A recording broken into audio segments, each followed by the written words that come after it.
역사 읽기라고 하면 우선 역사가 무엇인가 하는 것에 대한 생각을 해야 된다 이렇게 말씀드렸어요. 역사를 읽는다, 우리 책을 읽는다면 이 책이 뭐지 하는 것을 알듯이 역사를 읽겠다 이렇게 얘기를 하면은 그 역사는 무엇이지 하는 것에 대해서 설명을 드렸습니다. 아주 짧은 시간이지만 뭐 결론은 그렇죠. 역사는 지나간 공간에서 있었던 사람들의 모든 삶 자체를 얘기하는 것이다 이렇게 얘기를 했어요. 지나간 시간에 지나간 그 공간에서 있었던 삶, 다른 말로 얘기하면 사람의 살림살이 사는 것, 그 모든 것이 역사였었다 이렇게 얘기를 했습니다. 그리고 그 포인트는 두 가지를 얘기를 했어요. 하나는 자연, 사람이 사는 데 있어서 반드시 필요했던 것, 다시 얘기하면 생존의 조건, 그것은 자연이었다. 그 자연과 관계를 맺어가면서 그 점잖게 얘기해서 관계를 맺는 것이죠. 이용하죠. 사람은 자연으로부터 많은 것들을 얻습니다. 그렇게 해서 살아간다. 살아가는 데 필요한 자료들, 그것을 생활자료 이렇게 얘기를 합니다. 그래서 생활자료에 대한 말씀도 드렸습니다. 근데 그 생활자료를 얻을 때에 자연이 거저주는 것도 있지만은 사람이 마음을 가지고 이걸 내가 써야지, 어디다 먹어야지, 어디다 만들어서 입어야지, 그런 목적을 가지고 만든 것들이 있다 이렇게 말씀을 드렸어요. 자연에 있는 그대로도 있어요. 감이 달리고 사과가 달리듯이. 그러나 어떤 감은 목적을 가지고 심은 감나무에서 나오게 돼요. 감농장, 사과 농장에서 나오는 것은 사람이 거기서 그것을 취하기 위해서, 수확을 해서 팔기 위해서 혹은 수확해서 먹기 위해서 목적을 가지고 자연에다가 나무를 심은 것입니다. 모든 것이 그렇진 않죠. 그대로 그야말로 자연 그대로 있었던 것도 있어요. 분명한 사실은 사람들이 생활 자료를 얻어갈 때에 혼자서 하는 것이 아니라 사람과의 관계를 맺으면서 한다. 첫째의 관계는 사람과 자연과의 관계였었고 두 번째 관계는 사람과 사람과의 관계이다. 여러 관계를 맺죠. 생활 자료를 만드는 과정에서 만드는 관계들이에요. 대부분의 관계들이. 땅 파먹으려면 다른 사람의 땅을 빌려야 될 것이고, 아니면 빌리지 않아도 되면은 자기 혼자 하든지, 그러면 때로는 넓은 땅을 농사를 못 지면은 다른 사람의 손을 빌리든지 이렇게 관계를 맺어가면서 왔었다. 그 사이에서 자연에 대한 생각도 있고 사람의 관계 사이, 사회적 질서를 유지해 나가는 생각들이 모여지기도 하죠. 이 자연이 무엇일까에 대해서 그냥 이용할 수 있는 자연뿐만 아니라 자연은 때로는 초자연적인 것으로, 자연 이상의 것, 그 모든 자연을 마음대로 주재할 수 있는 것으로까지 생각을 하죠. 신앙, 종교 이런 것도 동시에 나타난다는 거죠. 그리고 그런 것들은 사람들이 관계를 맺고 살고 있는 이 사회를 어떻게 끌고 갈 것인가, 이것은 어떤 질서가 있어야 될 것인가, 관계 사이에서 지켜야 될 예절은 무엇인가, 높은 사람, 낮은 사람끼리 취해야 될 인사법은 어떤 것인가, 거기까지 얘기가 들어가는 거죠. 그래서 그런 것들이 역사입니다. 한마디로 얘기해서 관계 속에서 있었던, 자연과의 관계, 사회적 관계 속에서 있었던 모든 것들이 역사인데 우리가 그 역사를 그대로 만날 수는 없다 이렇게 말씀드렸어요. 그것은 객관적인 역사입니다. 누가 뭐래도 변할 수 없는 있었던 역사입니다. 그런데 그 가운데 극히 일부가 남게 되죠. 흔적으로서. 혹은 유물 이런 말을 쓰기도 해요. 또 지정을 해가지고 문화재 이런 말을 쓰기도 해요. 문화유산이라는 말을 쓰기도 해요. 일부가 남죠. 그래서 일부가 남는 것을 대상으로 읽을 수밖에 없다는 거예요. 우리가 그 시대에 가가지고 2만 년 전에 돌아가가지고 이 사람들 만나서 얘기 듣고 이런 일은 없는 거죠. 만나고 얘기 듣고 왔다 이렇게 얘기하면 믿을 사람은 한 사람도 없을 겁니다. 제정신이 아니다 이렇게 얘기하는 거죠. 제정신, 분별력을 가지고 만날 수 있는, 역사를 만날 수 있는 건 제한적이죠. 그런데 그 형태도 여러 가지다 이렇게 말씀드렸어요. 크게 얘기해서 문자로 전해지는 것, 사람이 살면서 만든 발명품 중에서, 창작물 중에서 아주 두드러진 것 중에 하나가 문자일 겁니다. 자신의 생각을, 자신의 감정을, 그런 것들을 적어요. 문자로 적어요. 그게 문서가 되기도 하고 책이 되기도 하고, 이것이 하나 있을 것이고, 또 비문자적인 게 있죠. 사실 그대로 얘기해 주는 것 중에 하나가 말 같은 거죠. 이야기로 전해주기도 해요. 노래로, 춤사위로 이렇게 전해지기도 해요. 그런데 그 가운데서 유형의 것들, 문자가 있으면 비문자에는 소리라든가 문자라든가 이런 것들도 있지만은 해독되지 않는 문자 같은 것. 그러나 많은 것들이 유형물들, 뭐 예술품도 거기에 속하고 구조물들, 집이라든가 뭐 이런 것들이 다 그 유형의 것들이죠. 각종의 비석들. 그래서 그런 것들이 어떤 것인가에 대해서 우리가 검토를 해왔어요. 그 중에서 하나, 당시건 지금도 마찬가지지만은 역사가 혹은 역사학자가 그 숱한 많은 읽을거리 중에서 골라서 이것이 역사다 하고 정리를 해요. 그게 역사서술이고 역사서지요. 고려시대의 사람들은 고려시대의 조건에서 역사서를 씁니다. 그 이전에 내려오던 자료들, 고기라고 알려진 옛 기록들이죠. 그걸 근거로 해서 알고 있는 것, 뭘 가지고 자기 판단, 자기 인식.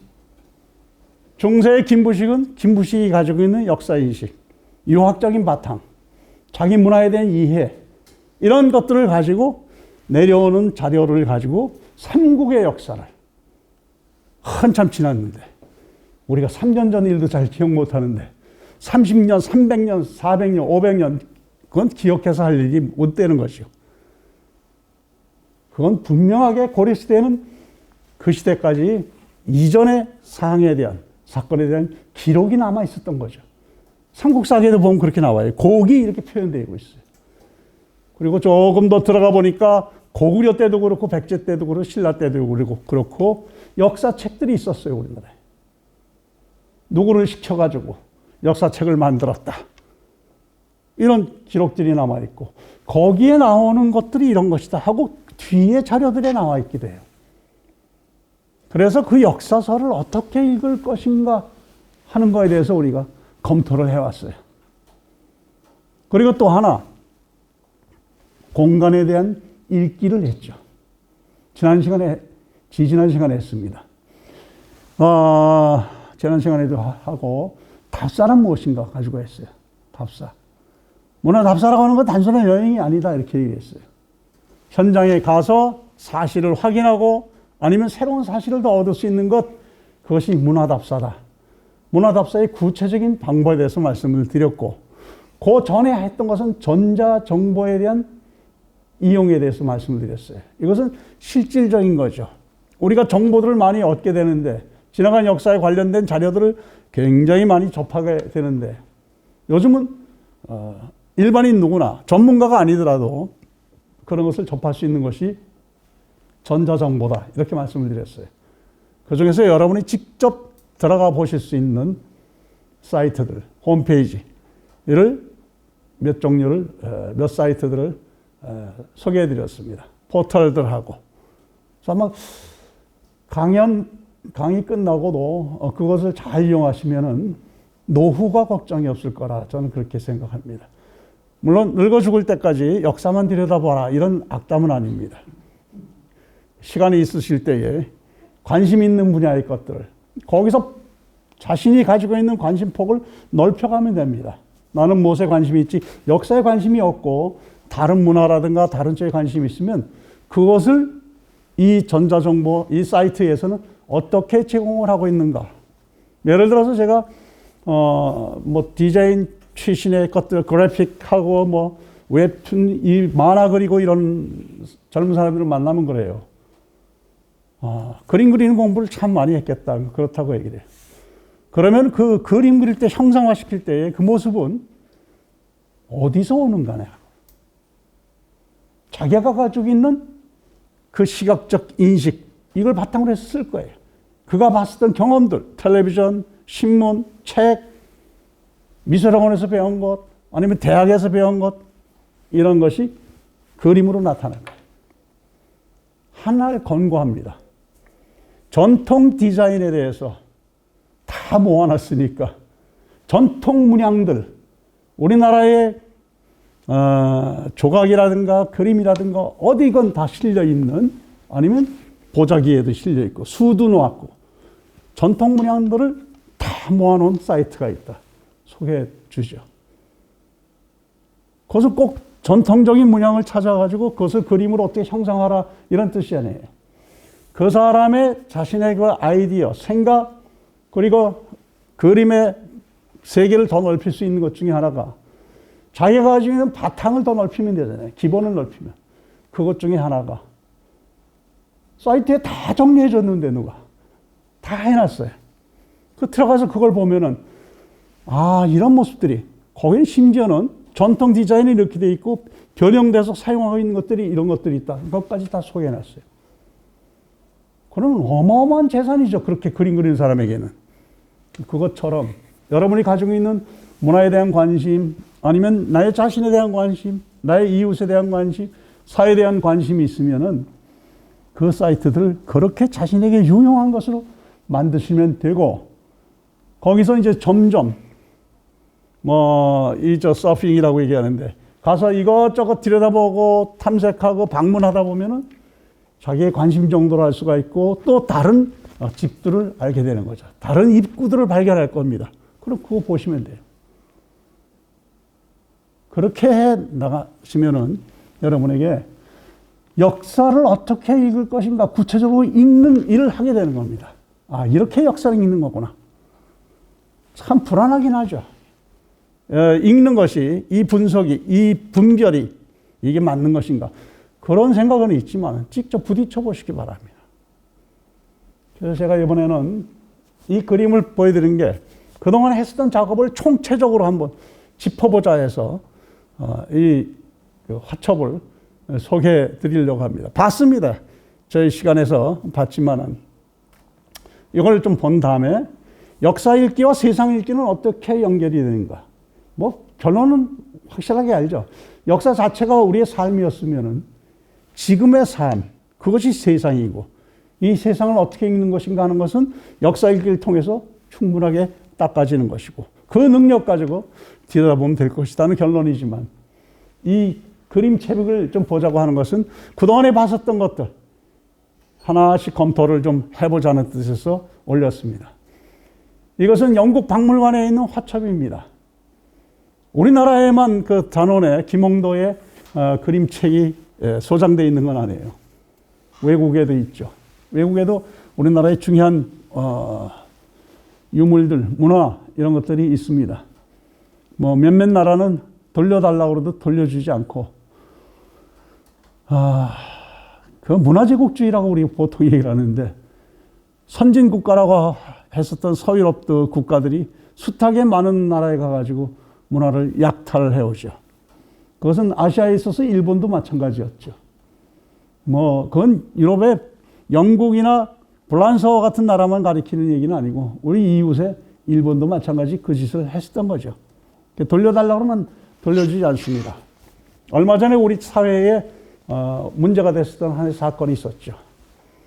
일본에 가 있는 우리 문화재를 누가 여기서 훔쳐왔어요. 재판이 벌어졌죠.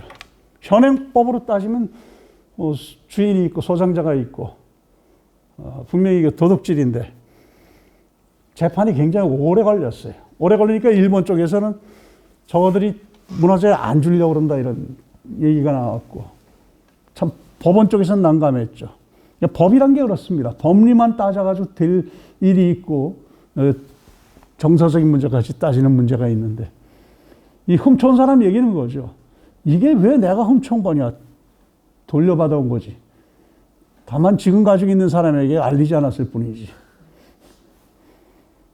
왜냐하면 우리의 문화였었죠. 약탈을 해간 것 아니냐. 그 약탈을 입증해야 됩니다. 양식만 가지고 이건 고력 불상이 확실하다. 그렇다고 해서 되진 않죠. 언제 가져갔는가, 누가 가져갔는가를 특정해야 되겠죠. 간단치 않습니다. 또 하나, 이 법으로 유효기간이 있어요. 시효가 있어요. 공소도 공소시효라는 많이 쓰잖아요. 언제 것까지 우리가 되돌려달라고 얘기할 수 있는가. 참, 국제법이라는 게 참, 옆에서 보면은, 배를 잡고 웃을 일이 점점 가까워지죠. 그 기준 시간이. 이전에 100년, 예를 들어서 이전 거면은 돌려줘야 된다. 그 100년 이전 거면 돌려줘야 된다. 그 안에서 가져온 거는. 그러다가 그것까지 하니까 좀 안 되니까 또 70년 이렇게 좀 땡겨둡니다. 지금 법 기준이 몇 년인지 잘 기억을 못 해요. 그러나 분명한 사실은 그런 문화유산에 대한 것들도 법적인 문제가 있는 것뿐만 아니라 인류사로 봐도 도덕적인 문제까지 있었던 거죠. 하여튼 이게 영국 박물관에 가 있어요. 자, 그러면 여러분이 이제 역사의 길을 배웠으면은 영국에 가서 박물관에 가서 영국 박물관을 방문해서 거기 있는 것들을 좀 봐야 되겠다. 아니면 영국 문화를 답사해야 되겠다. 이렇게 조사하다가 이것이 단원의 그림이 여기 있다는 것을 알면은 여러분이 할 것이 있을 겁니다. 일단은 영국 박물관의 홈페이지를 들어가겠죠. 이제 뭐 꺼리지 않고 들어갈 겁니다. 찾아가지고 영국 박물관, 안 되면 대형 박물관. 요새 great라고 하는 말을 좀 빼고 쓰던데 지들이 미안한지 하여튼 영국 박물관이라고 해요. 그전에 대형 제국 박물관이었었죠. 그러다가 조사를 하게 되고 여기 있는 화첩에 있는 그림들을 보기 위해서 여러분이 하게 될 것은 이제 자연스럽게 그럴 겁니다. 단원이 누구지? 이 조사를 할 겁니다. 김홍도가 누구지? 역시 정보 들어가면 돼요. 네이버를 들어가든 구글을 들어가거든 칠 겁니다. 김홍도. 그러면 여러분은 뭘 보시게 되는가 하면 김홍도 설명한 것을 볼 거예요. 그리고 김홍도 설명한 설명문의 출처를 보게 됩니다. 이제 그냥 안 보죠. 이건 민족문화대회과에 실려있는 것이다. 한국학중앙연구원에서 쓴 것이다. 그런 것이 달려있는 것을 확인하게 될 겁니다. 그 전에 그냥 봤죠. 이게 김홍도에 대한 설명이 여러 사이트가 쭉 나오는데 이게 위키백과인지 나무위키인지 뭔지 이런 것들 별의별 설명들이 사이트들이 많습니다. 그 분별하려고 생각을 하지 않으셨을지도 몰라요. 그러나 이것을 하고 나면은 일단 분별하게 되죠. 이게 신뢰도가 높은 사이트인가 하는 것부터 보게 되겠죠. 이거 많이 쓰는 사전을 전문적으로 낸 사이트구나. 뭐 이런 것을 아시고 그 다음에 김홍도의 내용을 일단 파악을 하시고 그가 그림을 어디서 배웠고 어떤 그림들을 그렸고 그의 생각은 무엇이었고 이런 것들을 기초적인 기본적인 상식들을 파악한 다음에 들어갈 거예요. 그전하고 역사 읽기를 수강한 이후에 달라져야 될 것은 바로 그런 점들입니다. 여러분이 어떤 자료를 보시든 간에 이제는 그 자료에 대한 여러 가지 측면들을 정보를 모으는 능력들을 키우셔야 됩니다. 답사가자 그러면 그냥 가는 것이 아니라 그 현장에 대한 각종 정보들을 이제는 발로 안 뛰어다녀도 테이블에 앉아서 잠깐 두들기면 나오잖아요. 그걸 찾아가지고 보실 겁니다. 자, 들어갔다 합시다. 대형박물관 들어가지고 코리아 쳐가지고 한국 이렇게 했더니 몇 개 뜨는데 그 중에 하나가 이게 있다. 그럼 클릭해서 들어갔어요. 보게 된다. 이제는 그냥 그림으로서 그림 잘 그렸네 못 그렸네 보다는 이것이 무엇을 뜻하는 것인가 이렇게 보시게 될 겁니다. 그렇게 봐야 됩니다. 왜냐하면 역사를 읽어야 되니까. 직접 말하진 않잖아요. 이 자료는 직접 말하는 자료가 아닙니다. 그러나 김홍도가 살던 시기에 김홍도가 눈으로 봤었던 여러 가지 사항들을 그린 것이다 하는 것 너무나 잘 알고 있죠. 이제 자료를 다 봤으니까. 그럼 무엇이지? 하고 보게 되는 거죠. 그림에 있는 구도를 보는 것은 미술가들이겠지만 역사가도 가끔 구도를 봅니다. 누구를 크게 그렸지, 누구를 중앙에다 놨고 그려야 될 것들을 왜 뺐지, 생략을 했지 하는 걸 보기도 합니다. 이 경우는 뭐 단순하게 보면은 하여튼 그림이면 여기서 놀고 있는 사람들, 엔터테인먼트 좋아하는 분들은 조선시대에 엔터테인먼트 게임이 있었네. 전자게임 뿅뿅뿅 하는 것만 있지 않고 앉아서 고누 같은 걸 하고 있었네. 이거 고누라고 하는데 이거 지금도 하네. 일부 지역에서는. 이걸 알 겁니다. 그럼 하는 사람들의 모습들을 볼 겁니다. 여러 가지 모습들. 이 사람 관심 정도가 얘네들보다는 떨어지죠. 열대죠. 옷을 벗어 지킬 수밖에 없는 치열함이 여기 있죠. 야는 재미는 있는데 내 일은 안 해요. 이런 건 추정입니다. 왜냐하면 얘기 안 하고 있거든. 벌떡 일어나서 난 지금 졸려서 가만히 있어. 이런 소리 절대 안 합니다. 그건 추정이죠. 정확한 사실을 얘기할 수 있는 것은 하여튼 곤이라고 하는 놀이를 하고 있다는 하는 것, 그리고 구경하고 있는 사람이 기대서 담뱃대 물고 있다고 하는 것. 담배가 들어온 이후 확실하네요. 그리고 담뱃대가 이런 형태의 담뱃대들을 사용했구나. 저 지금 박물관 가면 많이 있다. 아니면 우리 동네 누구네 집에 가면 할배가 쓰던 거다. 건방대에 있다. 그거로 아실 겁니다. 또 여기에 일하고 있는데 나무찜 찌고 있어요. 이 사람들도 나무찜을 찌고 왔겠죠. 지게, 운송수단에 대한 이해가 있을 겁니다. 왜 지게를 썼을까? 도로가 험하기 때문에. 도로가 없는 곳, 나무를 할 수 있는 곳, 산. 지게가 가장 유용한 것이었겠다. 이런 것들을 파악을 하죠. 지게 모양들, 힘의 포인트를 어디다 두고 있는가 하는 것들 다 분석에 들어갑니다. 그리고 이 사람들이 직업적인 사람들인지 아닌지를 확인하죠. 역사 읽기입니다, 이게. 그림 읽기가. 초군 진주밀란이라고 얘기하는 1862년에 임진항쟁, 농민항쟁이라고 얘기를 하는 이 경우에 있어서도 초군이 활동했다고 해요. 그 한자문을 펴낼 때 초군이에요. 나무꾼입니다. 이들이 대오를 지어서 가면서 꽹과를 치고 음악을 하면서 지나갔다.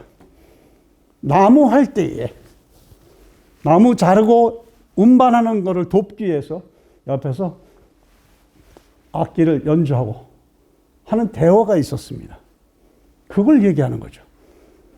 그냥 일 시키지 않아요. 조선시대 일꾼들 시킬 때. 제일 힘든 일 중에 하나가 나무 베는 일, 돌 나르는 일, 이런 일이었어요.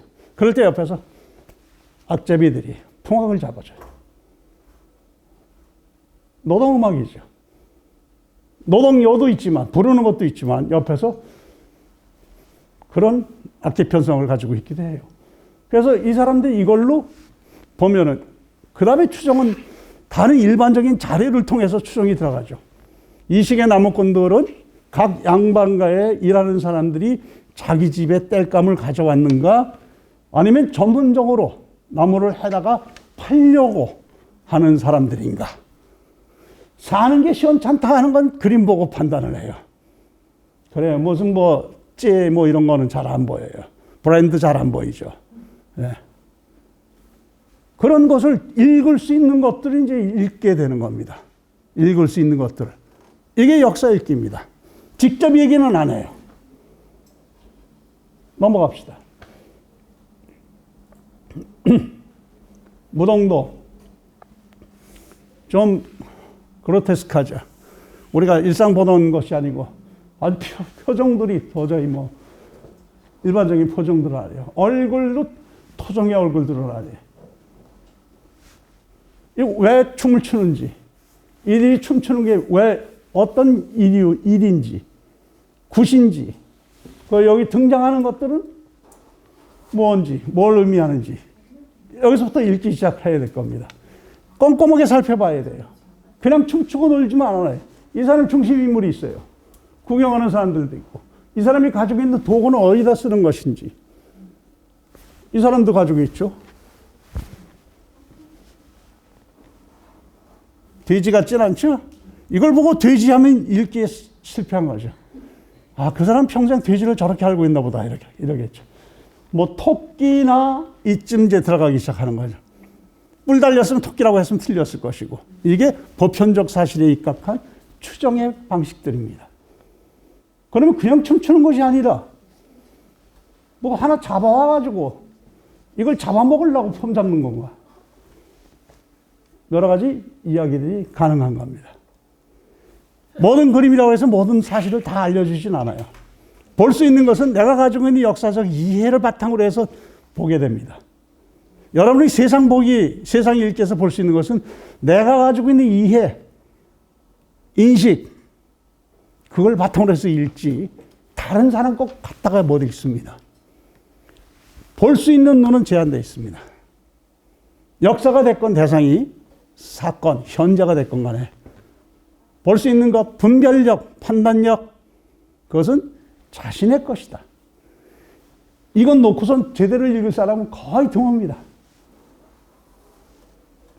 쥐를 잡았는지 토끼를 잡았는지도 모를 일이고, 왜냐하면 비례를 똑같이 실물과 비례를 똑같이 맞춰서 그렸는지 아니면 이 시대의 그림을 더 확장해가지고 크게 그렸는지 그걸 모를 일이기 때문에 넘어갑시다.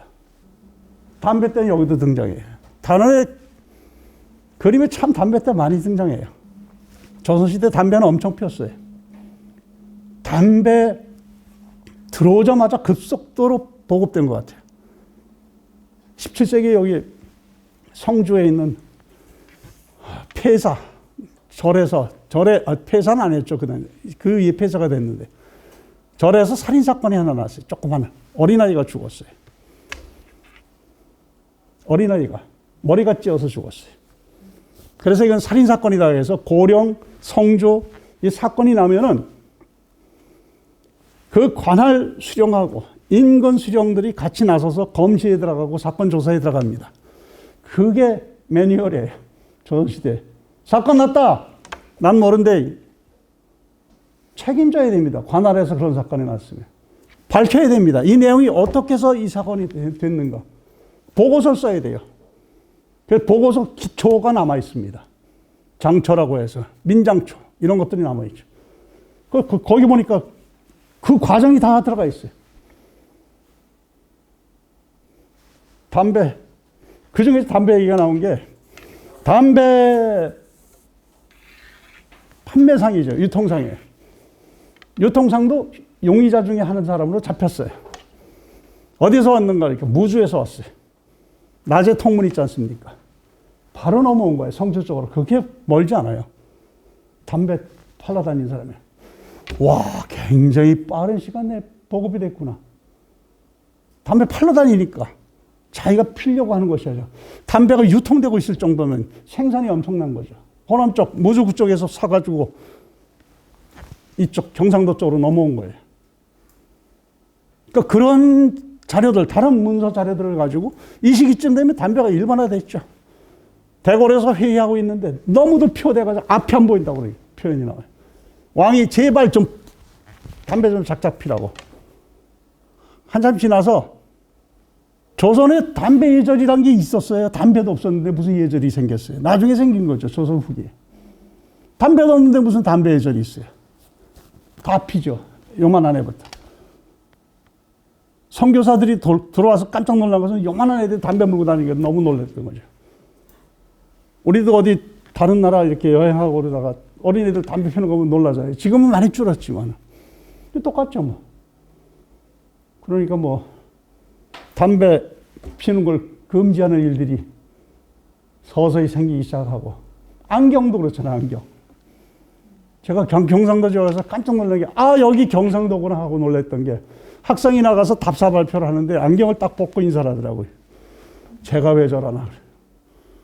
배운 게 그거예요. 어른 앞에서, 교수들 앞에서 보고를 하면 안경 쓰고 해야죠, 당연히. 근데 일단 안경 벗고 인사하고 안경을 쓰더라고요. 어린아이가. 물론 본인은 나이 많이 들었죠. 20대니까.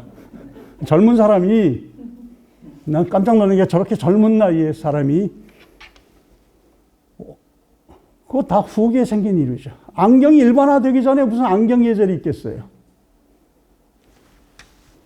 이 사람들이 여기 도장이 있지만 다른 그림에 이 도장이 없어요. 이 납관 없어요.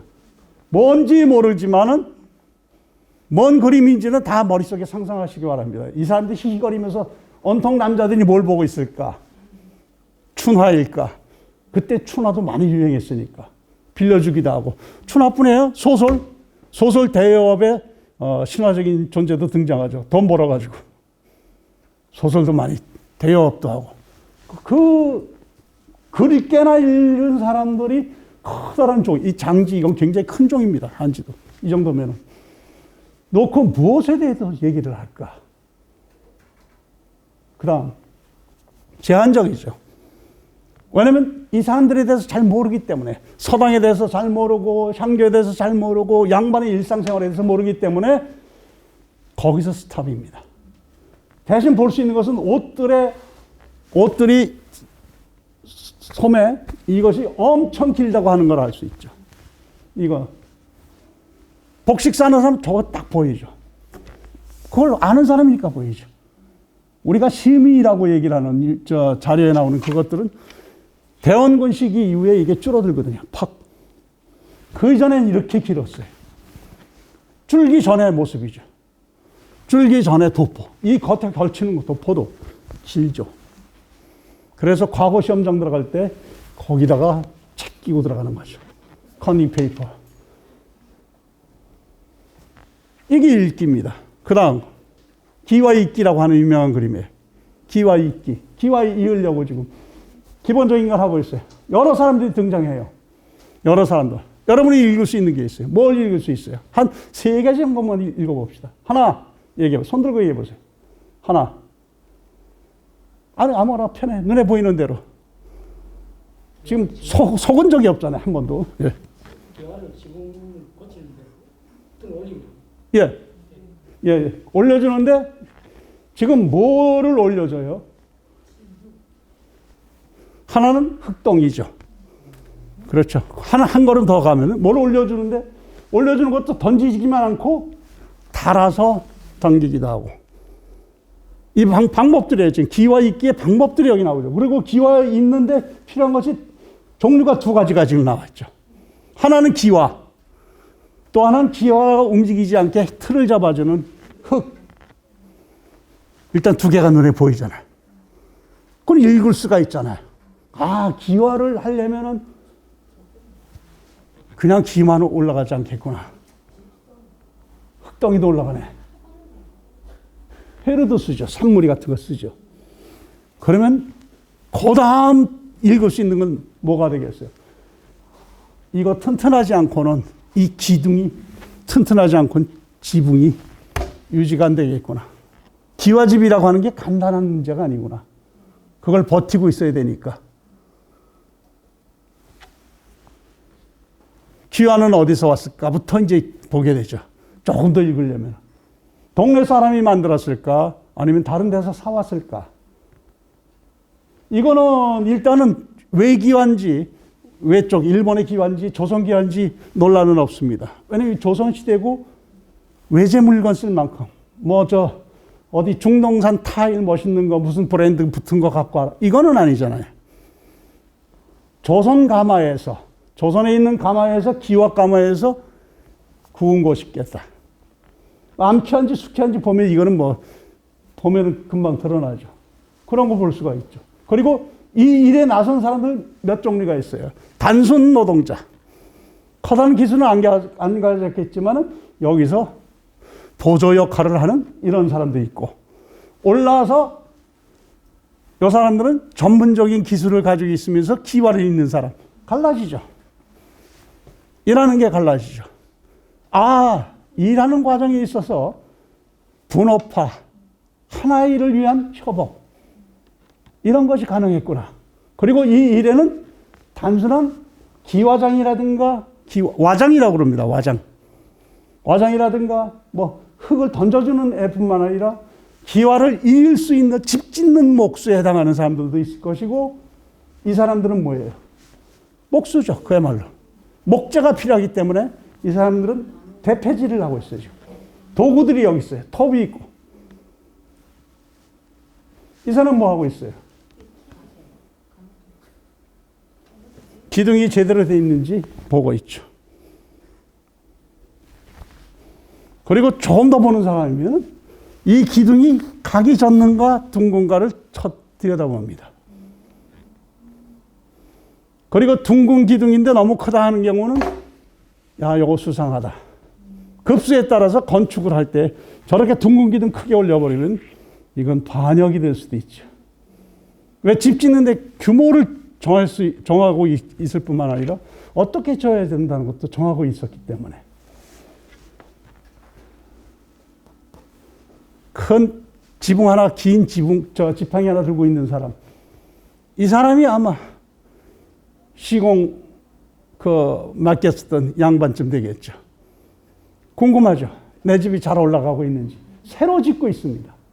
새로 짓고 있어요. 기둥 세우는 나무들, 소나무로 많이 지었을 텐데 소나무를 잘라왔네.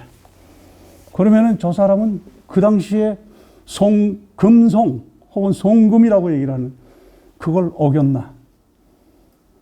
다른 부자재, 다른 데서 낡은 집에서 가져왔는가? 이것까지 따지게 돼요. 왜냐하면 19세기에는 삼금 정책이 있어요. 죽음, 술 마시는 거, 술 만드는 거, 곡물 가지고 곡물 소비를 갖다 확보해야 되기 때문에 죽음이 있어요. 술 빚는 거 안 돼요. 금주는 뭐 알카포네가 지켰던 법이 아닙니다. 우리나라에서도 있었던 법이죠.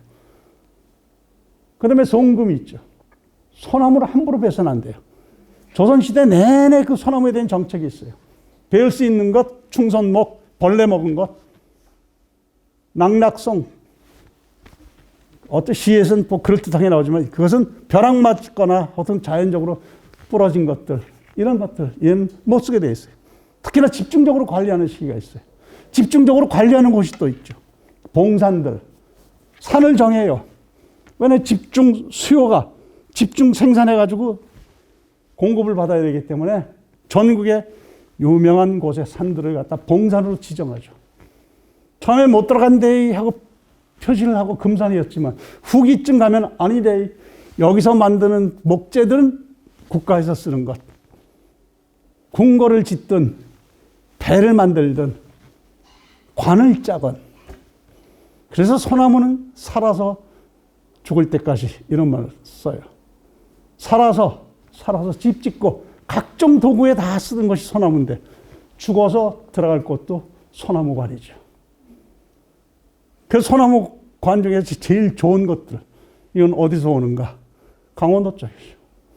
저기 전라도 쪽 완도라든가 하는 데서 쓰는 것은 그 관 중에서 밖에서 쓰는 부재들, 이런 데 씁니다. 용도가 탁탁탁 갈라져요. 물론 배 만드는 데 굉장히 중요하죠. 집 짓는 데 중요하죠. 이 경상도 이 아래쪽에 소나무들 엄청 서울로 올라갑니다. 궁궐 지으면서. 일부는 통계가 남아 있습니다. 그래서 이런 것을 봐도 역사 읽기에서 우리가 하나 보는 것은 직접 말하지 않는 자료라 하더라도 직접 말한 다른 인근의 여러 가까이 있는 자료들을 통해서 보게 된다 하는 것.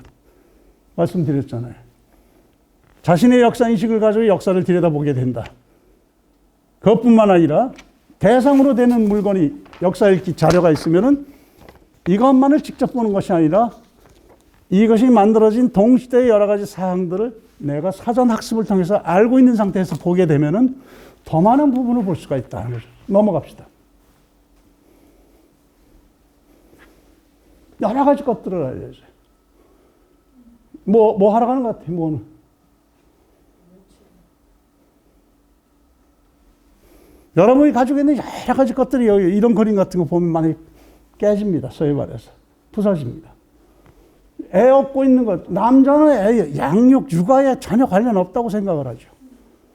애 업고 있죠. 애 업고 있는 뒤에 보따리에 들어가 있는 것은 닭입니다. 이 사람, 야도 요 앞에 앉아있죠. 관계가 뭘까? 조선 관계일까? 할머니하고 손자일까? 따져봐야 되겠죠. 쳐다보고 있어요. 타고 있는 것. 이 사람은 말을 타고 있고 이 사람은 소를 타고 있어요. 말이나 소는 운반수단으로 지금 쓰이고 있는 거예요. 수송수단이에요. 농사용 소겠지만은 때로는 이렇게 큰 짐 같은 것들을 갖다가 옆에다 놓고 운반수로 써요. 사람도 타고 다녀요. 제가 말씀드렸잖아요. 다산. 자기가 소등에 실려가는 모습을 적어놨더니 다산 좋아하고 사랑하는 사람들이 다산이 소등에 타고 다니는 이 낭만적인 그 정서가 있었다 이렇게 표현했어요. 난 보고 웃었어요. 몸이 아파서 실려간 겁니다. 안타까운 거죠, 자기는. 자기 발로 가지 못하고 소등에 실려갈 수밖에 없는 운신이 잘 안 되는 처지에서 그 시를 쓴 거예요. 그 처절한 마음에서 쓴 거죠. 이제 내 발로 못 다니고 짐승의 등에 얹혀서야 내가 다 움직일 수 있구나 한 처절한 마음인데 그걸 보는 또 다른 사람의 시각은 와, 낭만적인 다산 이렇게 보죠. 아마 그 시는 다산만이 알고 있겠죠. 그러나 어떤 것이 저 비슷하게 읽었을까 하는 것은 다른 자료들을 가지고 보면 알아요. 그 시기에 다산이 몸이 시원찮았는지 건강했는지 파악하면 그 이야기가 확신해지죠. 역사는 절대 하나의 사건만 가지고 읽으려고 하지 마십시오. 누차 말씀드리지만 이해를 달리하는 여러 사람들이 쓴 자료들이고 만든 자료들입니다. 각각의 시야들이 다르고 목적이 다른 자료들이에요. 그걸 보고 읽어야 돼요. 거기서 선택을 해야 돼요. 그래서 제가 늘 말씀드리는 게 역사는 객관적이고 합리적이고 과학적인 것을 지향하지만 그걸 원하고 좋아하지만 정말 비과학적일 수가 있고 감정적이고 비이성적일 수도 있다고 하는 사실, 항상 그 한쪽 다리는 그쪽에 걸치고 있다고 하는 사실 놓치지 마시기 바랍니다. 객관이라고 하는 말이 들어갔다고 해서 사실만을 얘기하는 것도 아니고 주관이라고 하는 말이 들어갔다고 해서 사실에서 멀어진 것만도 아닙니다. 그래서 그런 부분들을 이런 걸 통해 가지고 읽어야 되겠죠. 이 사람 그래도 부채를 하나 들고 갓을 썼어요. 갓 크기도 따집니다. 갓 이 크기가 줄어든 것 대원군 이후입니다. 여러 가지 것들이 나오죠. 아직 이런 부분 처리가 단어는 처리를 잘했다고 하는 거죠. 새끼죠, 새끼. 새끼는 따라다니죠. 그 다음, 예, 이건 뭐 같아요? 이거 뭘까요? 뭐 같습니까? 예? 예, 작두질인데, 제 작두죠. 작두는 건 알죠, 우리가. 한약방 가면 많이 봤죠. 뭘 썰고 있는 것 같아요? 이거는 여러분이 충분히 맞출 수 있는 겁니다. 우통복과 하여튼 열심히 해요. 좀 가리지. 그건 하지 마십시오. 그냥 이러고 이랬어요. 예. 이것도 쳐다보고 있어요. 아마 자격이 안 되는지, 능력이 안 되는지, 아니면 뭐 놀기를 좋아하는지, 시원찮은 녀석이에요. 그래서 여기서 보고 있어요. 히히거리고. 이 사람이 보고 있는 건 뭘 보고 있어요? 이걸 썰겠죠. 써는 게. 이걸 썰려고 그래. 저게 뭘까? 이러면 90%가 나왔어요, 답이. 담배 썰기. 담배 말아서도 쓰고 썰어서도 썼구나. 이건 친절하게 여기 백선이라고 썼는데 힘 붙여. 아무것도 그리지 않은 것. 이런 거는 잘 안 하는데 여기다 이렇게 감으면 이거 백선이에요. 아, 힘 붙여란 부채 써놨어. 그리고 글을 보고 있어요. 이 사람. 양반다리 하고. 이 사람은 양반다리 할 필요가 없는데 이 사람도 양반다리를 해요. 삶이란 게 가끔은 이래요. 옆에서 내가 굳이 안 해도 될 것을 따라해요. 양반이 아닌데 양반다리를 하죠. 왜냐면 다 그 다리 하고 앉았으니까. 나도 그 다리 편하니까. 그러니까 이 사람이 양반이다. 이런 소리 못 하죠. 그렇다고 해서. 예. 다리를 양반다리 했으니까 이 사람은 틀림없이 양반일 것이다. 거기까지는 얘기 못 하는 거죠. 그 다음. 자, 역사 읽기를 좀 보고 있는데, 이거 뭐 하는 건지만 맞춥시다. 이거 다 맞추시겠죠. 뭐 하죠? 여기 작업장, 이 회사, 이 가게를 얘기하면 뭐라고 그럴까요? 예, 대장간이죠. 대장간에서 일하는 여러 가지 것들을 보여주고 있어요. 뭘 만드는 데인지 하는 것도 만들고 있고, 하나의 만들 때에 한 공정에 여러 다른 사람들이 분업하고 협업하고 있다는 모습을 볼 수가 있죠. 바람 넣어주는 사람도 있고, 두들기는 사람도 있고, 그걸 다루는 사람도 있고, 각기 다 다르죠. 그러면서 하나를 만들어요. 낫을 만들죠. 마지막에 가서는 다 갈아서 손님한테 가겠죠. 이게 역사 읽기입니다. 말 안 하는 것. 그림은 절대 얘기하지 않습니다. 벌떡 일어나지 않습니다. 그러나 보고 읽어내야 돼요. 넘어갑시다. 네, 이것도 마찬가지죠. 애들도 담배 때 몰고 다녀요. 하여튼 담배 어지간히 많이 등장해요.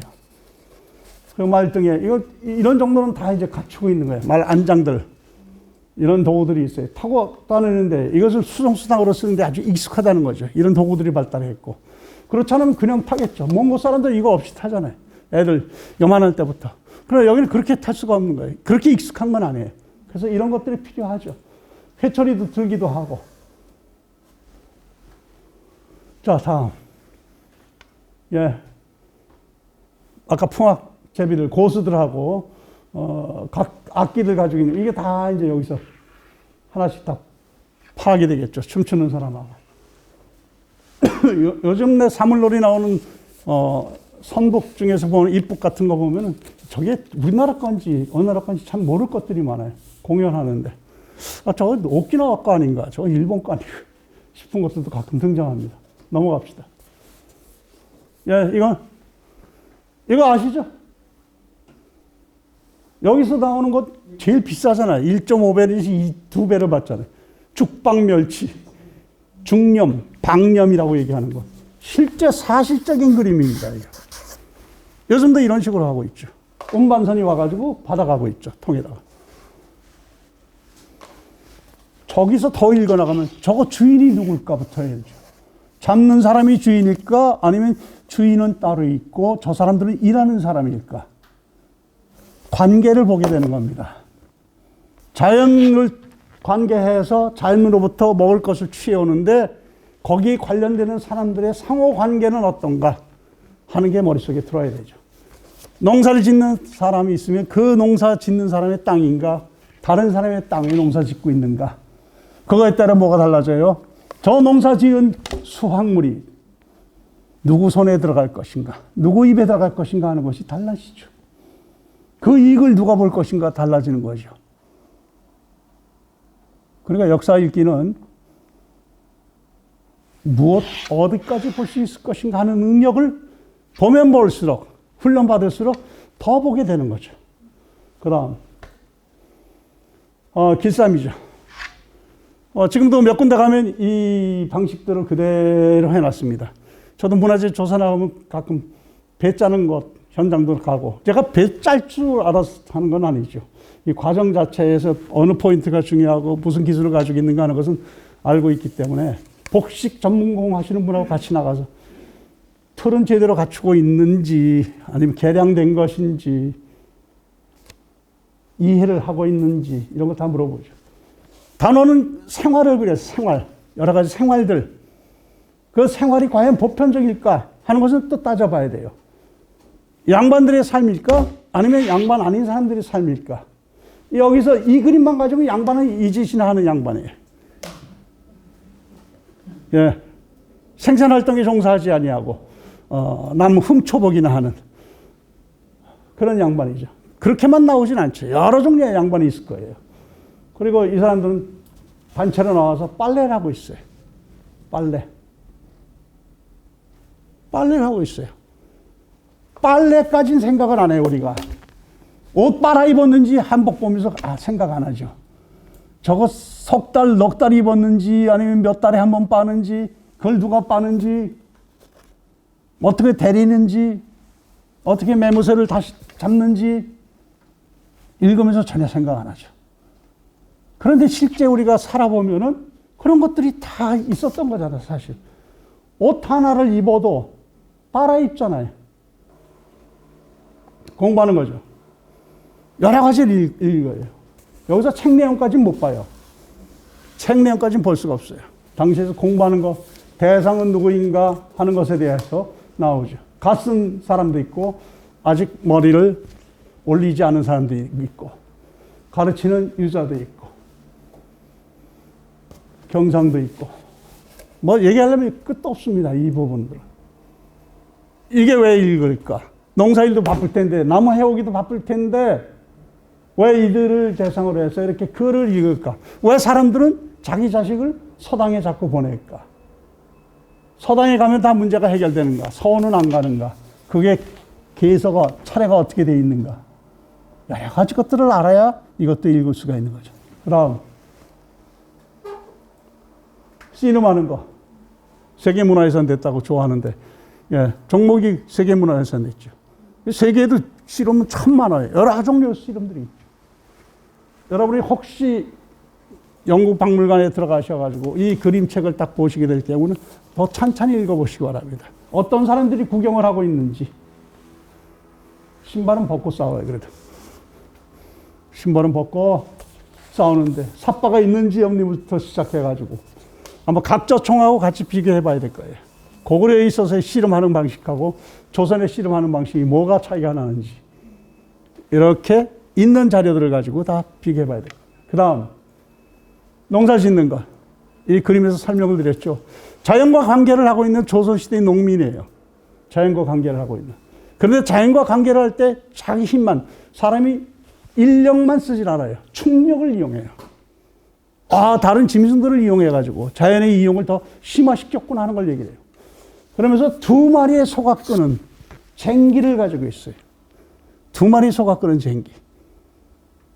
한 마리의 소가 끄는 쟁기와 두 마리 소가 끄는 쟁기는 다를 수밖에 없어요. 회전 반경이 다르기 때문에. 농기구, 농업사를 하는 사람은 이걸 볼 거예요. 요 모습들, 벼슬, 쇠 부분, 이런 부분을 볼 거예요.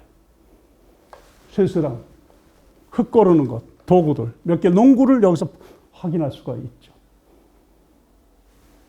아까 말씀드렸지만 이 사람 땅은 아닌 것 같아요. 이 일하는 사람들 농민의 땅은 아닌 것 같아요. 아무리 들여다봐도. 예, 혹시 모르죠. 뭐 그럴 수도 있겠죠. 100% 맞는 얘기는 아니에요. 그 다음 우물, 공공의 장소, 공동의 장소죠. 아마 이 사람은 밖에서 온 사람이겠죠. 평행성에 해가 안 뜬다고 해도 난 모르겠다고. 물 달라 그러기엔 물 한 모금 줬고, 웃길래 같이 웃어줬는데 내가 무슨 죄냐고. 그리고 참 우물은 참 고려의 그 소교에도 등장하고, 연애하는 곳, 인연을 맺는 곳, 밖에 외방사람하고 되는 곳, 동네의 정보가 오고 가는 곳. 우물 곳곳에 다 있죠. 대구 읍속에도 우물이 5개가 있다는 기록이 있어요. 그 앞서의 대구에 관한 읍지를 보면은 우물 얘기가 하나도 안 나와요. 계곡만 나와요. 이 사람들이 우물을 따로 파지 아니하고 계곡의 물들을 사용했겠구나 하는 것을 추정하는 거죠. 근데 그 다음 기록에 18세기 넘어가서 19세기 기록에 보면은 대구 읍성에 우물이 5개가 있다고 개수를 딱 밝히고 있어요. 팠구나. 추정이죠. 팠다고 기록은 안 하거든. 달성지도, 지금 달성 공원에 있는 달성지도 딱 보면은 달성 서씨의 집안에서 내려오는 지도에 지난번에 한번 보여드렸잖아요. 3곳에 골짜기 내려오는 3곳에 우물정자 표시를 딱 해놨어요. 그것이 우물이 있었던 곳이죠. 그 다음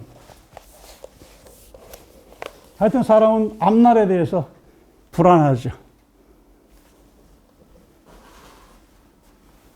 승려들 여러 지식들을 가지고 있죠.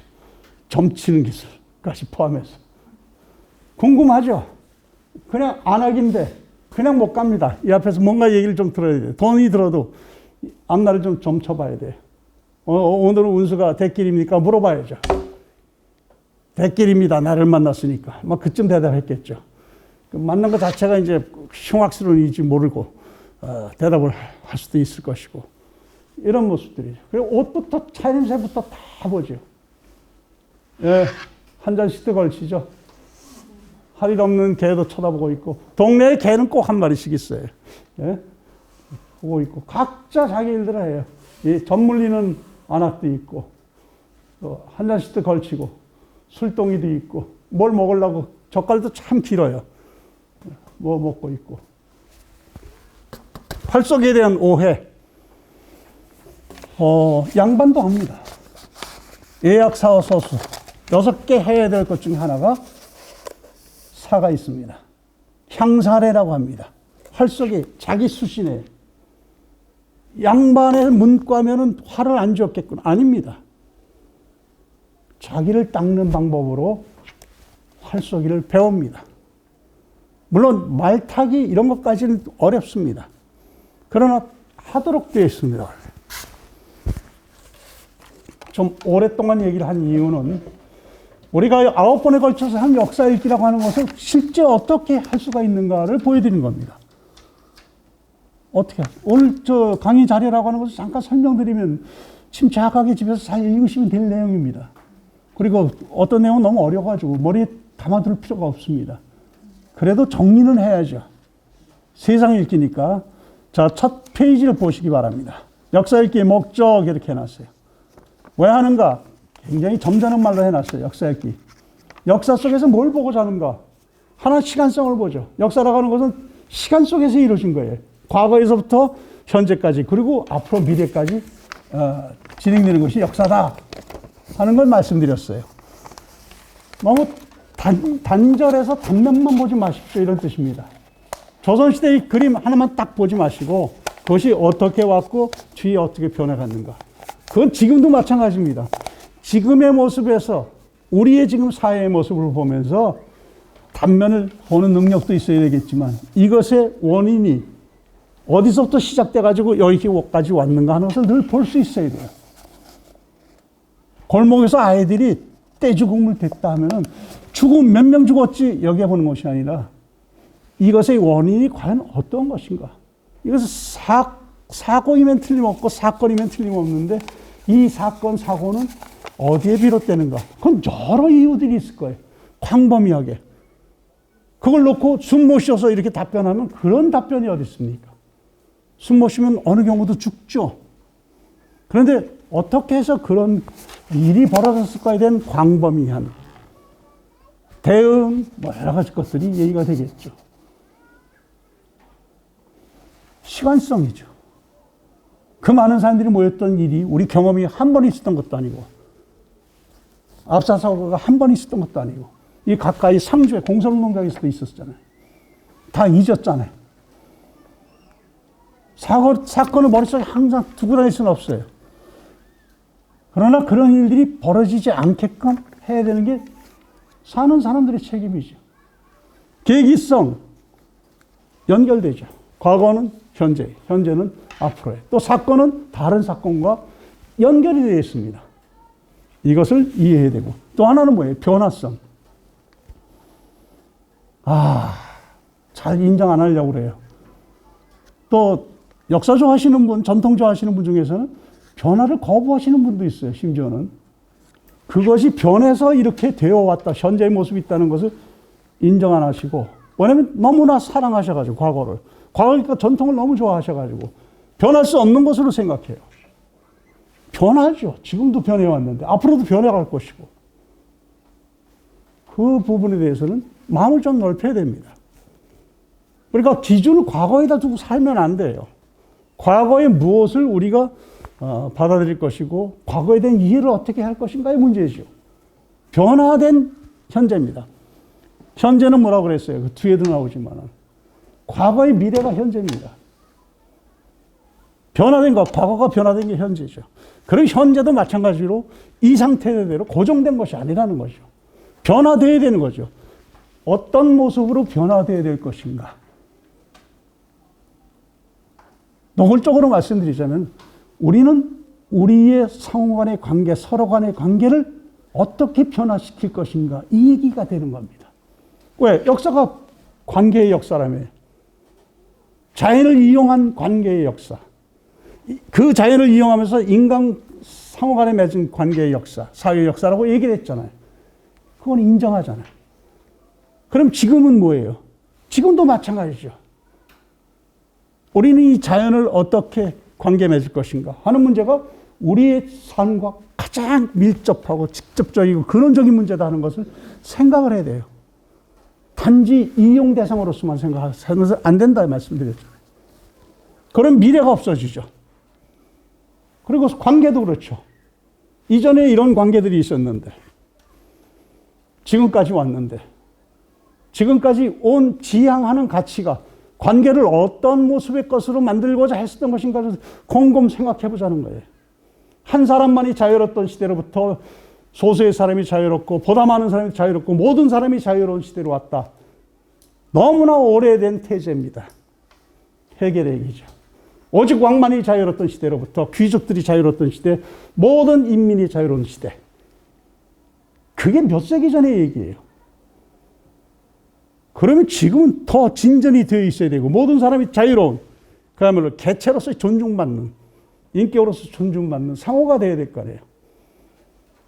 근데 아직도 가부를 얘기해요. 우리는 이 사회에서. 조선시대입니까? 상하관계가 있는 신분의 질서가 변할 수가 없는 그런 가치냐는 거죠. 그 가치를 바꿔왔어요. 그 과정에서 우리는 서로의 의견을 존중하고 서로의 의견을 듣고 합의해왔고 때로는 격렬하게 싸우기도 했고 전쟁을 벌이기도 했고 그랬던 겁니다. 그러면 이때쯤 와가지고 우리는 어떤 사회를 지향해야 될 것인가? 앞으로의 우리 서로의 관계는 어떤 관계를 맺어야 될 것인가? 하는 것을 생각을 해야 되는 거죠. 이건 어마어마하게 큰 문제이고 역사가의 문제이고 역사학자의 문제가 아닙니다. 왜? 역사는 우리의 역사니까, 우리 모든 사람의 역사니까 그건 우리들 책임이에요. 역사학자의 책임이 아닙니다. 책임 문제 요새 밤낮 얘기하더라고요. 역사학자는 역사가는 그 책임 못 져요. 입만 살았어요. 막말로 얘기하자면. 역사를 들여다보고 분석을 해요. 같이 사는 사람이에요. 함께 고민하고 함께 그 변화를 생각을 해야 돼요. 그러면은 뭘 갖게 되는가? 현실 사회에 대한 분석 능력을 갖추게 되는 거죠. 사건 상호 간의 관계를 꿰뚫잖아요, 이제. 어떻게 원인이 돼서 어떤 전개 과정에서 이렇게 됐다는 걸 알잖아요. 비슷하게라도 알잖아요. 그러면 현실 사회에 대한 분석 능력을 갖췄다는 거죠.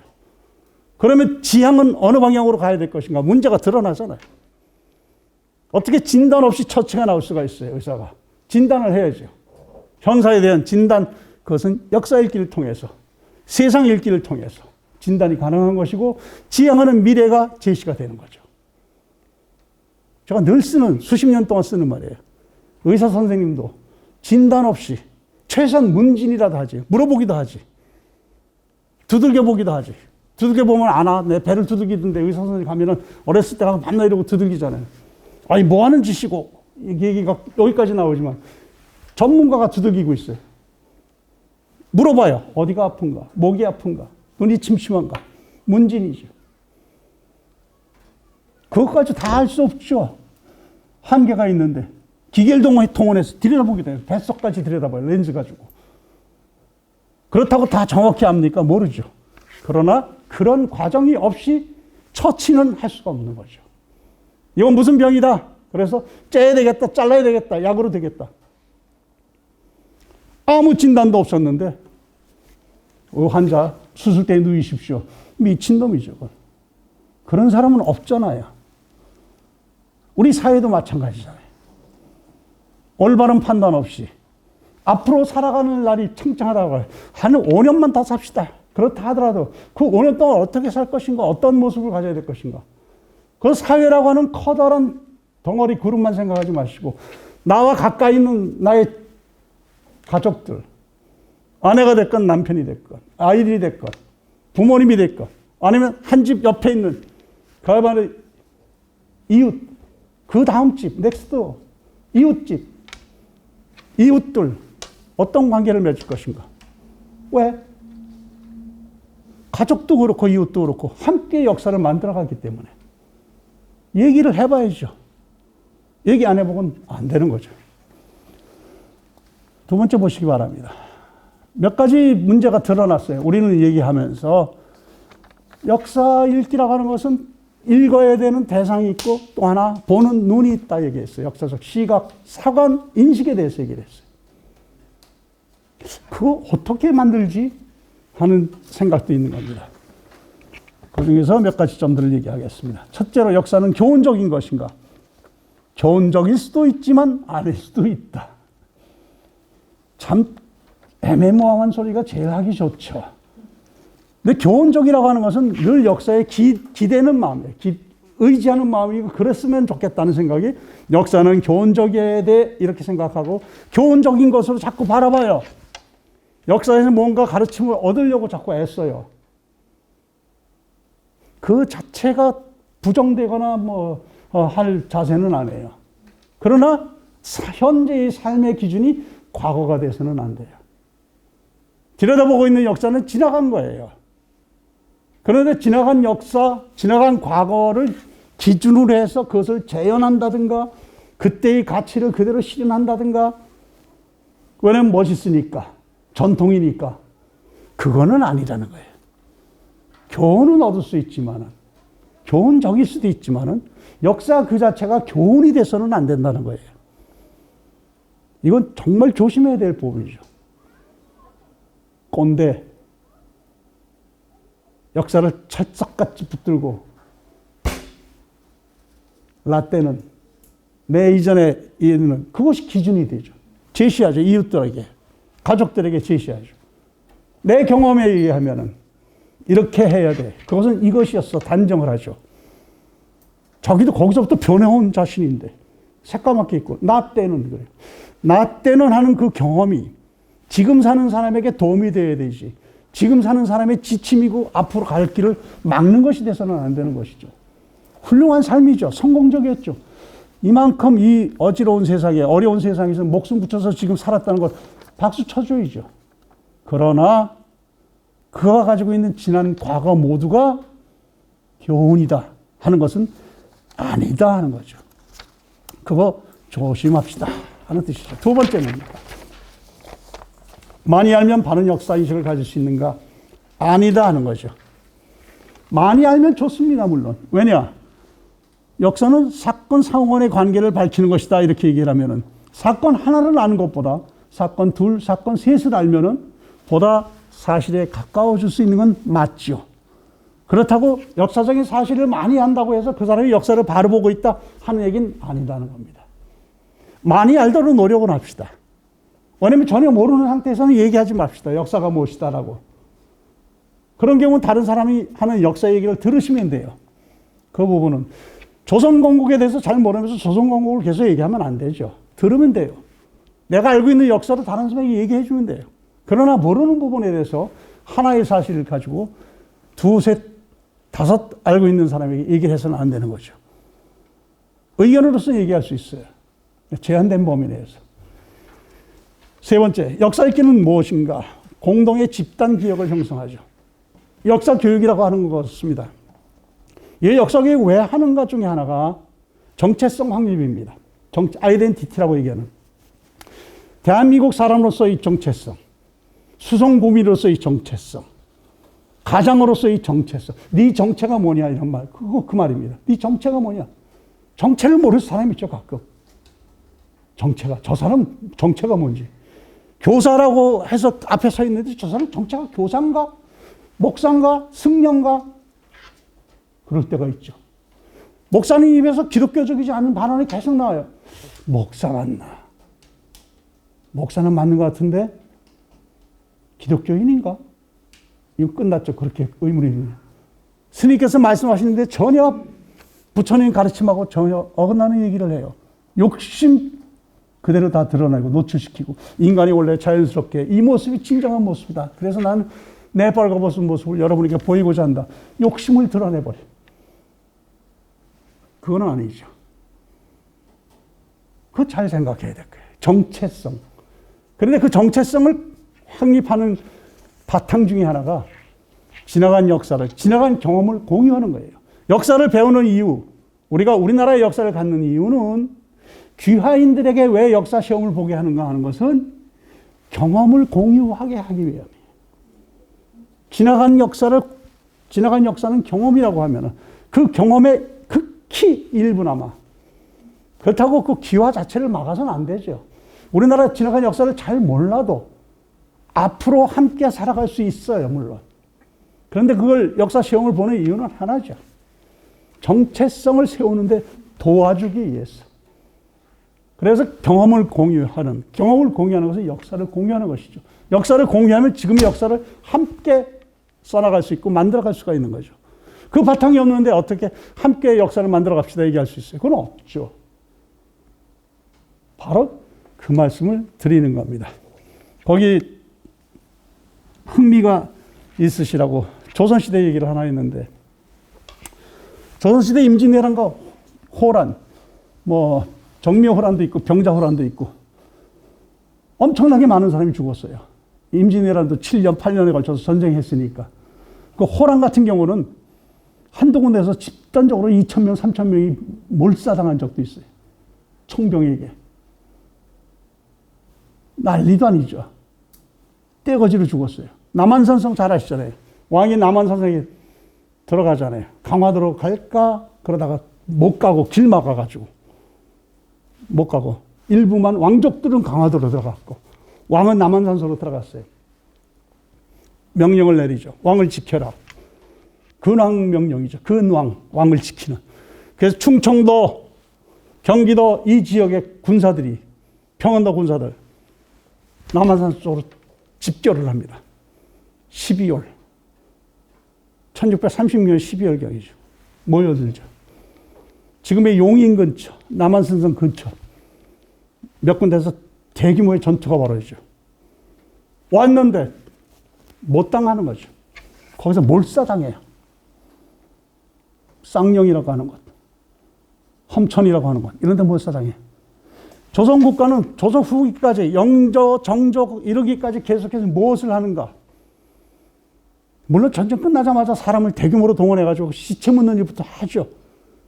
한 군데 그 많은 숫자가 전몰이었으니까 전망자라고 표현합니다. 법적인 경국대전이나 그 뒤에 나온 법에서 전망자 이렇게 표현해요. 퇴몰했어요. 저가 죽었어요. 그런데 연병이 돌기 시작, 전염병이 돌기 시작하고 역병이 돌고 또 가뭄이 들어 아니면 홍수가 나 막 이런 일이 벌어지기 시작해요. 뭐라고 생각하겠어요? 그 원기가 온통에 죽은 원사 한 사람, 원사 표현이 정확하게 나옵니다. 원사. 사람들의 기운 때문에 자연 질서가 어지럽혀졌다. 그곳에 왕이 자기 측근의 신하 예관을 보내가지고 제사를 지냈죠. 치제, 견관치제라고 얘기합니다. 그 일을 계속해요. 또 한편 하는 것 중에 마음에 안 드는 것도 있지만 궁궐 안에다 황단을 쌓고 명나라를 못 잇는 거예요. 청나라로 바뀌고 계속 여기서 제사 지내. 그런데 60년 될 때, 120년 될 때 1주갑, 2주갑 돌아갈 때마다 왕은 그 제사를 전국적으로 곳곳에 관리를 보내서 제사를 지냅니다. 100년, 120년, 180년 되면 잊을만 한데 왜 그런가? 기억을 공유하는 거예요. 전쟁에서 패몰해가지고 나라가 망하고 막 숱한 사람이 희생당한 것을 정서적으로 공유하는 겁니다. 영조 말년에 하는 것들을 보면 정말 마음에 안 드는 것도 많이 있지만 그가 했었던 일들의 많은 부분들을 보면은 이런 일들을 많이 해요. 물론 사적으로 자기가 권력을 장악하는데 도왔던 사람들도 막 열심히 도와줘요. 신하들이 옆에서 말려도 너무 친인척 이렇게 쓰시면 안 됩니다. 놔둬라. 됐다. 그러고 계속 뭐 벼슬 주고. 그런데 계속 하는 중에 하나가 이런 작업들이에요. 역사의 사실과 정서의 공유. 이것이 조선인을 움직일 수 있다 생각을 했던 것으로 저는 여겨집니다. 이걸 정치적으로 그렇게 이용을 하면 또 안 되죠. 네 번째, 역사일기를 통해서 뭘 갖겠는가? 역사의식을 함양합니다. 간단히 말씀드리면 앞에서 설명을 드렸어요. 존재의식. 그게 네 번째 자아의식하고 같이 연결됩니다. 나는 역사 속에 존재하는 걸 알게 돼요. 나라고 하는 존재에 그냥 개별적으로 떨어져 있는 사람이 아니라 나에 대해서 생각을 하게 되고 내가 역사 속에 존재한다는 걸 알고 그리고 내가 역사를 이끌어 나가는 주체의 하나다 하는 생각을 하죠. 그건 영웅들이 하는 것 아니죠. 다 주체죠, 우리가. 하나씩이. 하나라도 빠지면 우주가 빠지는 거죠. 본인이 빠지면 세상이 없어지는 거죠. 두 번째는 시간의식을 갖게 되는 거고, 세 번째는 변화의식, 발전의식을 갖게 되는 거다. 그런 의식을 갖는 거죠. 역사를 바라봄으로 해서. 그리고 알게 된 역사는 여러분이 어떻게 합니까? 이웃들에게, 아는 사람들에게 이야기해 주잖아요. 그게 작사입니다. 내가 읽은 역사는 내가 읽은 역사로 그치는 것이 아니라 내가 읽은 역사를 내가 읽은 대로 다른 사람에게 전하죠. 내가 보기에는 딱 꼰대 얘기인데 이러면서 얘기를 해요. 내가 알기에는 이러고 얘기를 해요. 저희 때도 이렇게 보면 어르신들이 역사 얘기는 그렇게 많이 알고 계세요. 그리고 제가 역사를 전공한다니까 흐뭇해가지고 지나간 역사를 저한테 이것저것 얘기를 해요. 거기서 뭐 학술적인 반론을 펴겠어요. 그냥 듣죠. 그렇게 알고 계신 거. 그건 사실과 좀 어긋납니다. 그 얘기는 차마 입에서 안 나오죠. 논쟁을 하고자 내가 학문을 배운 것도 아니고. 그러니까. 그런데 그건 뭘 하고 있는가 하면 역사 읽기를 살면서 해왔으니까 그 역사 읽기를 다른 사람에게 작사로, 역사 쓰기로 하는 거예요. 글로만 쓰지 않잖아요. 입으로 전해지기도 하죠. 제가 생각한데 여러분은 읽었으면은 글로 작사를 하는 작업을 해야 돼요. 그래야 역사 읽기의 완결성이 됩니다. 읽은 그대로 쓰지 않죠. 읽기를 자기 마음대로 읽었는데 뭐 막말려서 자기 멋대로 읽어놓고 그 멋대로 읽은 것이 맞을 수도 있고 가까울 수도 있고 거리가 멀 수도 있고 읽은 대로 얘기를 할 거예요.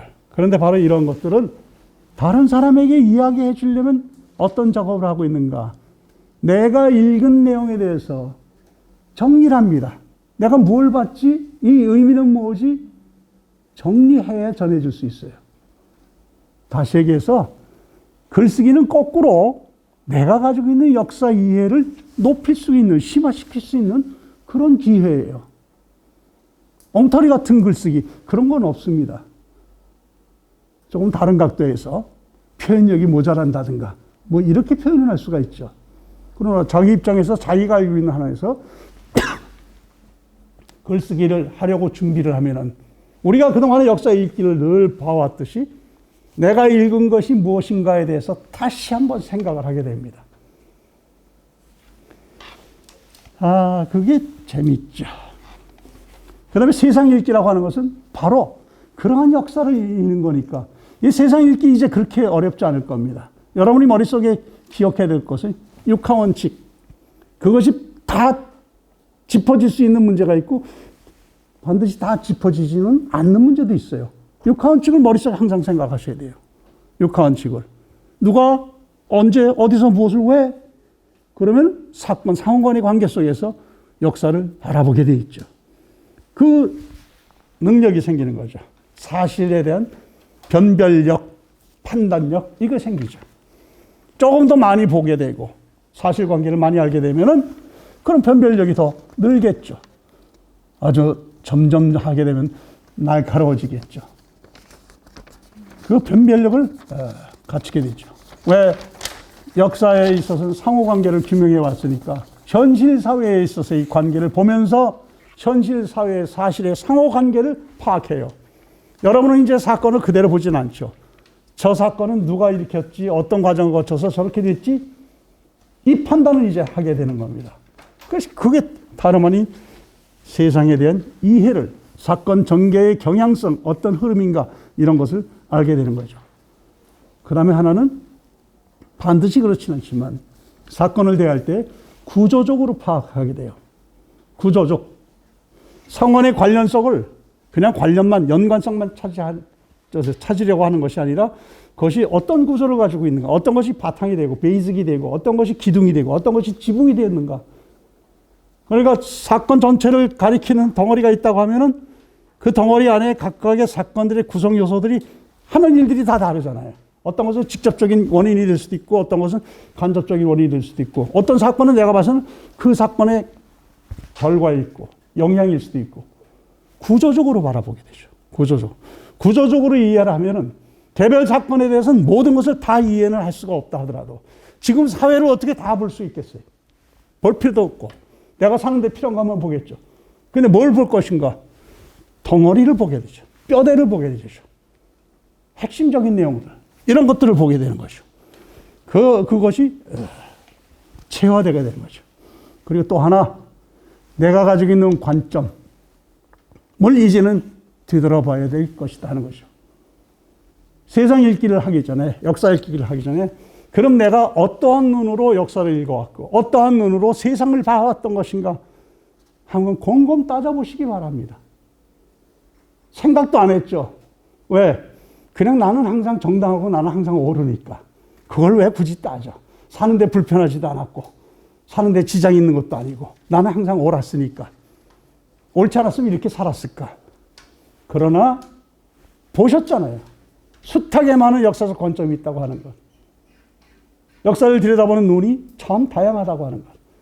그중에 좀 미숙한 것도 있고 일부만 보게 되는 거고 나는 어느 부분을 보는 눈인가? 나는 몸뚱아리 보고 있는가? 나는 그중에서 팔다리만 보고 있는가? 자기가 보고 있는 것에 대해서 좀 생각을 해보라는 거죠.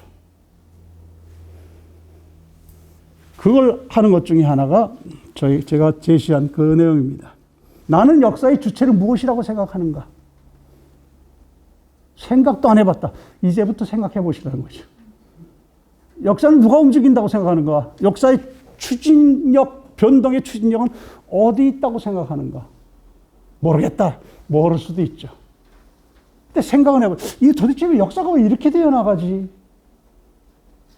변동의 원인들 무엇이라고 생각하는가?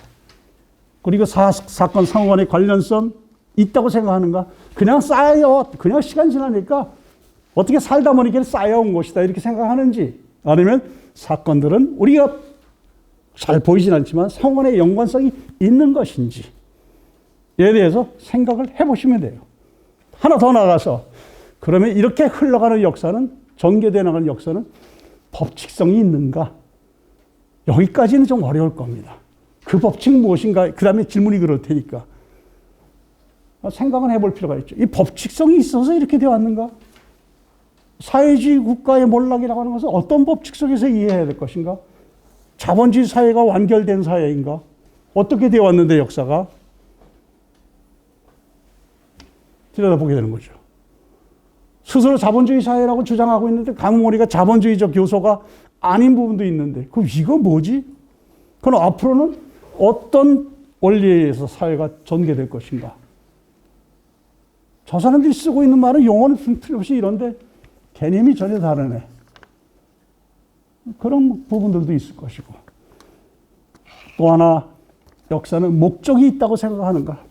옛날 기독교 사관에서부터 서양 같은 경우는 시작했던 역사의 목적성, 기독교는 분명한 목적성을 얘기를 했죠. 하나님의 나라, 하나님의 뜻이 드러나 보이는 마지막 종착점, 그 목적성이 있다고 생각했어요. 여러분은 역사의 목적이 있다고 생각하는지 생각을 해보시기 바랍니다. 저라고 해서 뭐라고 대답은 못하겠어요. 하여튼 목적성이 있다고 생각하는지 없다고 생각하는지 생각을 해보시기 바랍니다. 아까 말씀을 드렸지만은 현재는 과거의 미래입니다. 또 나아가서는 현재는 미래로 나갈 겁니다. 그만큼 역사를 정확하게 이해를 하면은 우리에게 미래가 보장된다. 이런 뜻입니다. 완전히 보장하는 거 아닙니다. 저도 책임 못 져요. 우리가 어떻게 만들어가는가에 따라서 달라지겠죠. 이 강의를 끝내면서 여러분에게 제안을 하나 하겠는데, 하실 분은 해보시고 그렇지 않으신 분은 그냥 듣고 마시기 바랍니다. 이 답답한 세상에 이직까지 하려면 아마 좀 귀찮다 하실 수도 있는데, 심화자료 이렇게 써 있죠. 그 위에는 제 역사를 바라보는 생각인데, 역사를 읽기를 제대로 하면은 사람이 함께 사는 보다 따뜻한 세상을 꿈꿀 수 있을 것이다. 여러분은 어떤 역사를 꿈꾸고 어떤 사회를 꿈꾸는지 몰라도 하여튼 점잖은 말로 표현하면 그렇습니다. 심화자료 보겠습니다. 나의 역사를 기록한다. 이 제 제안입니다. 역사 읽기를 하셨는데 글쓰기를 한번 해보십시오. 예를 들었어요. 어디로부터 시작할 것인가? 이 시작하는 지점, 여러분이 글쓰기라면 나의 역사 어디부터 할 것인가? 기억이 남아있는 것부터 하겠죠. 그거 다 할 것인지, 아니면 중학교 때부터 할 것인지 대학부터 할 것인지, 이게 남을 겁니다. 생각을 해보셔서, 아니면 나의 근원, 조상부터 얘기할 것인지, 아버지 얘기를 할 것인지, 할아버지 얘기를 할 것인지. 두 번째, 무슨 이야기를 하고 무슨 이야기를 벌일 것인가. 몇 페이지가 안 돼도 한번 써보십시오. 나만의 이야기인가? 내 가족이 그 얘기에 들어가고 있는가? 써놓고 나중에 이걸 가지고 확인해 보시든지. 나의 역사라고 했는데 가족들은 사라져 있다. 혼자 사는 사람처럼 돼 있더라. 보니까 멀쩡히 가족들이 있는데. 그럼 나는 나의 역사를 뭐라고 생각하는지가 드러날 겁니다. 주변 환경에 대해서 무엇을 얘기하는지 확인하죠. 세 번째, 내 시대는 구분이 가능한가? 나의 시대, 청춘 시대, 노인네 시대, 뭐 가능한가? 여러분이 구분하겠죠. 아마 다른 사람이 구분해 놓은 걸 쓸지도 모르겠죠. 중고등학교 시절. 이거 제도에서 만든 거잖아요. 그런데 여러분이 곰곰이 나의 일생을 생각하면 다른 말로 표현할 수도 있겠죠. 1차 변화기, 2차 변화기, 뭐. 제멋대로 사는 시기, 남의 뜻대로 살던 시기, 내 뜻대로 살던 시기. 갈라질 수도 있겠죠. 네 번째, 내 삶의 주체가 된 시기는 언제부터인가? 나는 언제부터 내 삶의 주체였는가? 아니면 아직도 그런 시기는 오지 않았는가? 나는 아직도 남의 뜻대로 살고 있는가? 다섯 번째, 감추고 싶은 이야기가 혹 있었는가? 왜 감추려고 했는가? 써놓고 보니 보여주고 싶은 이야기로 채워놓지 않았는가? 내 삶은 보여주기 위한 삶인가? 일곱 번째, 내 삶의 역사를 쓸 때 가장 충격적인 단어 5개를 꼽으라고 하면 내 인생을, 나의 삶을 5개의 단어를 가지고 표현한다고 하면 어떻게 쓸 것인가? 이거 여러분에게 제안한 겁니다. 이 강연의 주제는 역사 읽기였고 더불어서 역사 읽기와 세상 읽기였습니다. 궁극적으로는 그 읽기라는 내가 바로 서야 됩니다. 그리고 나를 알아야 됩니다. 나는 과연 무엇인가? 그래서 마지막 제안을 한 겁니다. 그래, 뭐 짧잖은 시간 동안 경청을 해주시고 생각을 같이 해주시고 완결된 제 얘기가 다 완결성이 높은 완성도가 높은 이야기라고는 생각하지 않습니다. 빈 구석도 있고 조금 뭐 어긋난 부분도 있고 그럴 겁니다. 그러나 이렇게 생각을 할 수도 있다 하는 것을 생각해 보시고 그런 생각으로 여러분의 삶에서 주변에 있는 도서관에 왔으니까 특히 역사서를 최소한 어떻게 읽을 것인가에 대해서는 단서를 얻었으리라고 생각을 합니다. 혹시 다른 기회로 구체적인 실질적인 역사를 가지고 이야기할 기회가 있는지 그건 모르겠지만 일단 이 강좌는 여기서 마치도록 하겠습니다. 장시간 고맙습니다.